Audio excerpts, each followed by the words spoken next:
Atlantic Canada doesn't yet have offshore wind turbines. But according to the province and a report by engineering firm Stantec, the resource has massive potential here. The technical potential is over 400 gigawatts of development potential.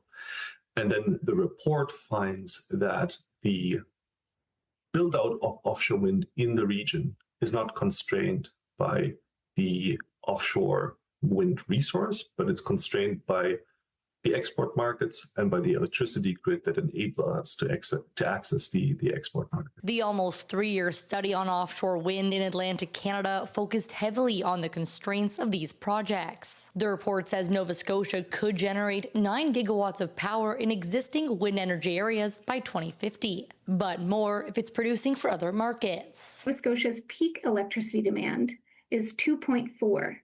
So the first round of offshore wind will produce more than twice what we need here in Nova Scotia. In Quebec, in Ontario, in the northeast of the United States, the really big electricity consumers in the region, and the amount of offshore wind capacity that we would see in Nova Scotia or in other parts of Atlantic Canada really depends on those export markets. Some limiting factors include ocean floor conditions, marine protected areas, and existing fishing areas.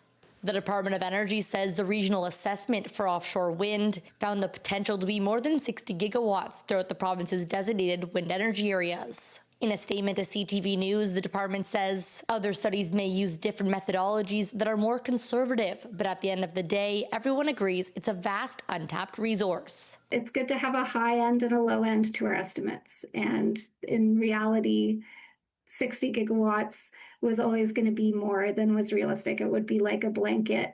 Globally, the world produces 83 gigawatts of wind electricity. The next step in this 3-part study is to look at the grid infrastructure that's needed to enable offshore wind projects in the region. Emma Convey, CTV News, Halifax.